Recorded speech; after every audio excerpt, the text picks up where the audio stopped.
Dear friends, welcome to education haven. मैं assistant professor Anand Prakash आपके अपने यूट्यूब चैनल शिक्षा स्वर्ग में आपका स्वागत करता हूं। फ्रेंड्स, आज का मोटिवेशन है, जिंदगी खेलती भी उसी के साथ है जो खिलाड़ी बेहतरीन होता है। दर्द सबके एक जैसे हैं मगर हौसले सबके अलग अलग है। यानी परेशानियां तो सबके पास है जीवन में, लेकिन हौसले इरादे सबके अलग अलग है। कोई हताश होकर बिखर जाता है और कोई संघर्ष करके निखर जाता है। तो एग्जाम की टेंशन मत लीजिए और संघर्ष कीजिए, मेहनत कीजिए और अपने लक्ष्य को हासिल कीजिए। फ्रेंड्स, आज के इस वीडियो में मैं आपको बिहार बोर्ड इंटर एग्जाम यानी क्लास 12 हिस्ट्री यानी इतिहास का लघु और दीर्घ उत्तरीय प्रश्न बताऊंगा, टॉप 5 प्रश्न, और यह आपका पार्ट 2 है। मैंने यह सीरीज इसलिए चालू किया है ताकि मैं आपको गेसिंग प्रश्न दे सकूं जो आपके बोर्ड एग्जाम में बार बार आते हैं और आपको काम आएंगे वहां पेपर में, आप अच्छे अंक उठा सके। इसी के लिए मैं इसका सीरीज चालू किया हूं। तो यह आपका पार्ट 2 है। तो चलिए आज के टॉप 5 प्रश्न देखते हैं। क्वेश्चन नंबर 1, मुगल दरबार में अभिवादन के तरीकों का उल्लेख करें। क्वेश्चन कह रहा है मुगल दरबार में कैसे लोग अभिवादन करते थे, प्रणाम करते थे राजाओं के सामने या बड़ों को। चलिए आंसर देखते हैं। मुगल दरबार में अभिवादन के तरीके उसके हैसियत से पता चलता था, यानी कि जो जितना पैसे में आगे है उसके अनुसार अभिवादन के तरीका अलग अलग था। जैसे कि अभिवादन का उच्चतम रूप सबसे ऊपर सिजदा रखा गया है, अर्थात घुटने पर बैठकर सिर झुकाकर प्रणाम करना। सिजदा एक प्रणाम करने का तरीका था मुगल दरबार में, जिसमें लोग घुटने पर बैठकर झुककर और प्रणाम करते थे, जिसे हम सिजदा कहते हैं। शाहजहां, सम्राट शाहजहां के शासन काल में जमीन बोसी था, अर्थात जमीन चूमकर, जैसे लेटकर जमीन चूमकर अभिवादन के तरीके थे। जमीन चूमकर जो है अभिवादन करना, यह था शाहजहां के काल में। चलते हैं अगले प्रश्नों की ओर। क्वेश्चन नंबर 2, अशोक के अभिलेखों पर टिप्पणी करें। यानी प्रश्न कह रहा है आपको सम्राट अशोक के अभिलेखों के बारे में बताना है। आंसर क्या होगा? सम्राट अशोक के अभिलेख कई प्रकार के हैं, स्तंभ लेख, शिलालेख, गुहा लेख इत्यादि।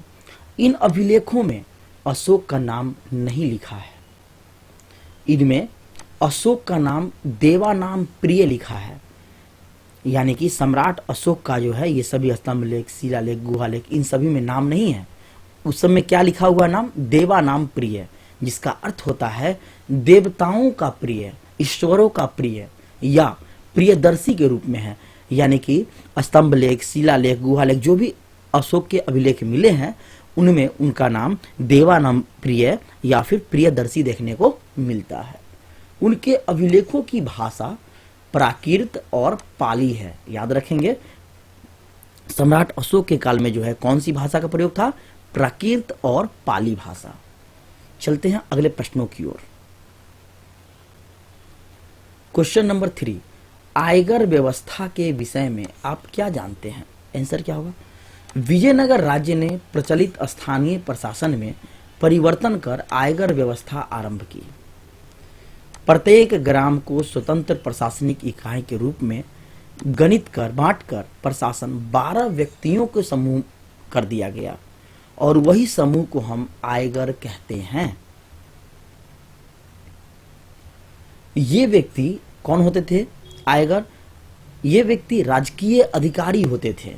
इनका पद आनुवांशिक था। आनुवांशिक क्या होता है? किसी के दादा काम कर रहे हैं उसमें तो उनके बेटे करेंगे, फिर उनके पोते करेंगे, यानी कि सभी का वंश जो उसमें काम करेगा। यह आनुवांशिक पद था।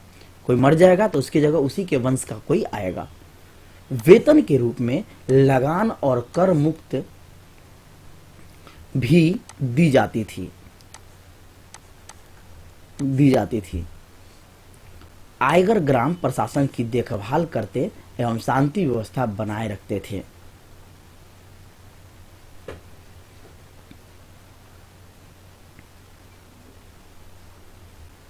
क्वेश्चन नंबर 4, मोहनजोदड़ो के विशाल अस्तानागार के विषय पर चर्चा करें। मोहनजोदड़ो के विशाल अस्तानागार कैसा था वो मैं आपको एक तस्वीर के द्वारा पहले दिखा देता हूँ। चलिए ये देखिए, ये है आपका मोहनजोदड़ो का, ये है आपका अस्तानागार। आज के आधुनिक युग में आप जिसे कहते हैं ना स्विमिंग पूल, ये उस जमाने में मोहनजोदड़ो के समय में मौजूद था और काफी अच्छा बनाया गया था।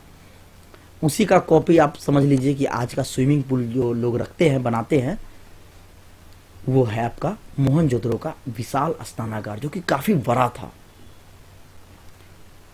तो चलिए अब इसके बारे में हम लोग देखते हैं।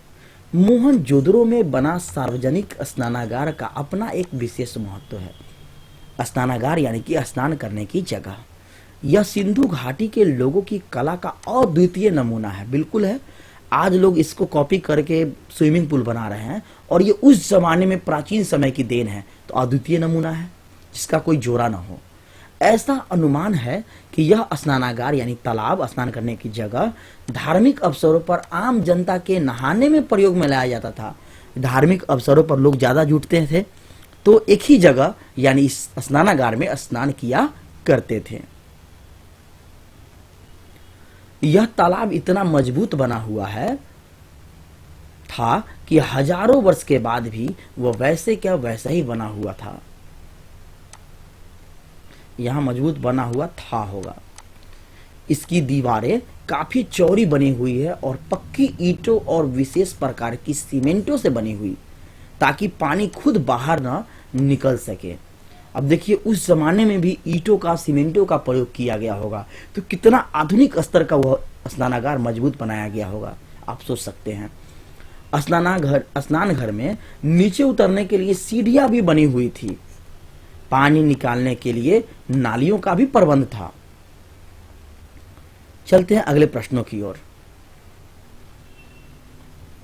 क्वेश्चन नंबर 5, हड़प्पा लिपि के बारे में आप क्या जानते हैं?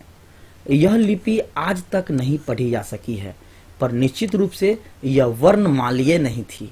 यानी जैसे अभी हम लोग का वर्णमाला है अ से लेके ज्ञ तक, ऐसा नहीं था, क्योंकि इसमें चिन्हों की संख्या कहीं अधिक थी, ज्यादा चिन्ह था। मैं आपको दिखाऊंगा अभी तस्वीर के द्वारा कैसा था हड़प्पा लिपि का जो नहीं पढ़ा गया चिन्ह। ऐसा प्रतीत होता है कि यह लिपि दाईं से बाईं ओर लिखी जाती थी। देखिए दाईं से बाईं यहां दर्शाया गया है कि लिखी जाती थी, लेकिन 100% नहीं है और इसे पढ़ा भी नहीं जा सका है। बहुत सारे ऐसा लिपि है जो पढ़ा नहीं जा सकता है।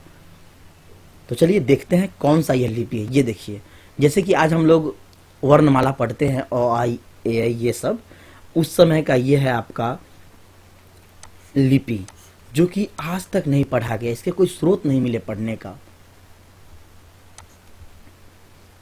जब आप जाएंगे नालंदा विश्वविद्यालय ये सब घूमने के लिए, तो आपको बहुत सारे जगह जो है देखने को मिलेंगे ऐसे लिपि जिसको आज तक पढ़ा नहीं गया है।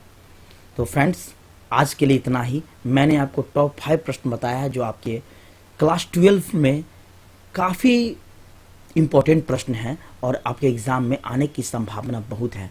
तो जुड़े रहिए हमारे साथ, फिर मिलते हैं नेक्स्ट वीडियो में। तब तक के लिए धन्यवाद। Thank you for watching this video.